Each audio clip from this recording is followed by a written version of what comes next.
And welcome back. May is AAPI Heritage Month, and today we get to celebrate a trailblazing freedom fighter and civil rights activist. Her name was Yuri Kochiyama, and now her great-granddaughter, Kai Naima Williams, has written a children's book to celebrate her life. I recently got to speak with Kai about her book and her great-grandmother, Yuri, and who she was.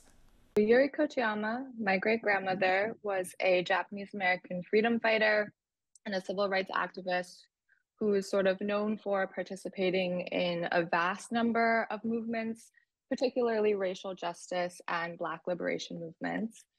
She worked primarily in Harlem and in Oakland as well, and she's affiliated with a number of civil rights organizations and activists, including Malcolm X. What incredible work she did, and now just having this chance to showcase it, highlight it, must be so incredible for you as her great-granddaughter and as, just somebody who's part of the culture.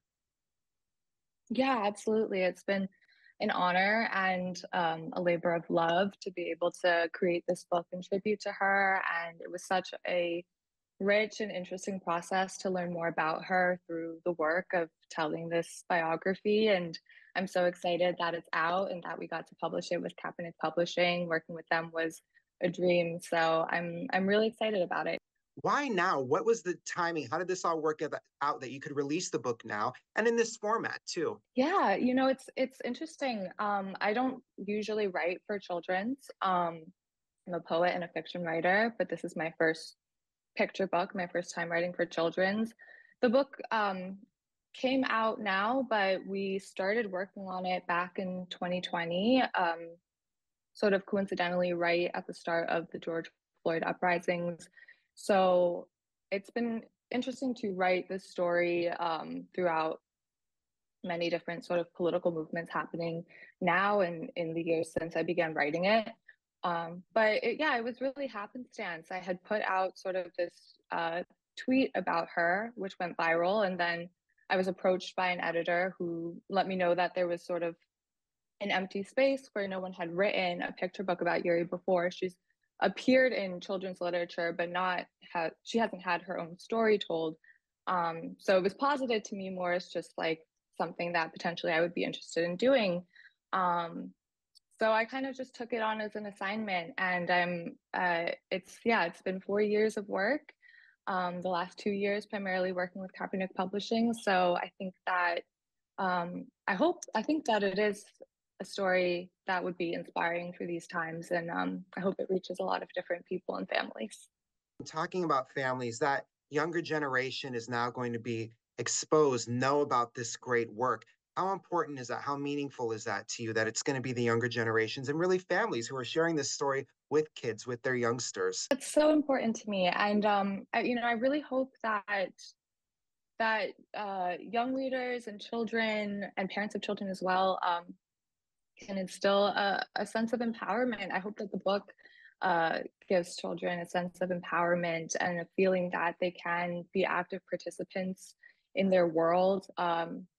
Yuri didn't come to the movement with a lot of prior education or awareness about how racism functioned in society. She was very new to it.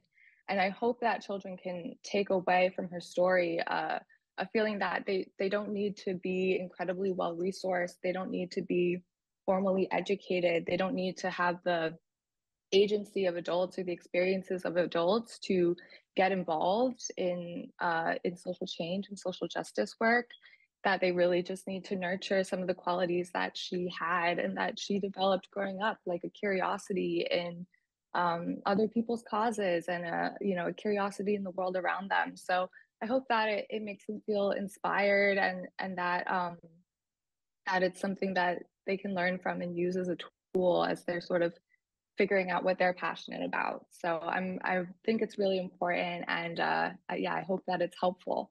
I think it will be. So we're going to be fortunate enough to get to see you here in the Bay Area. If people want to take a chance, Yes. where can we find you? When, where, time, date?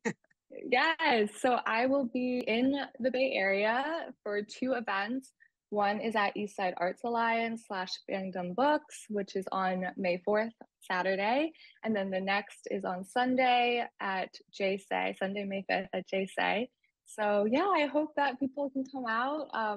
I'll be there reading, answering questions, be there to chat. So yeah, I really hope that people can come out and we can all hang out. If anyone is interested in learning more about the book, they can go to kaepernickpublishing.com, or you can go to my website, kainayima.com. And yeah, it's out in stores now. I loved getting to chat with her. Again, you can meet author Kainayima Williams Saturday at Eastside Art Alliance in Oakland starting at 1, and also Sunday at JSA in Emeryville starting at 2. And for more information on the book and Kai, head to kainayima.com.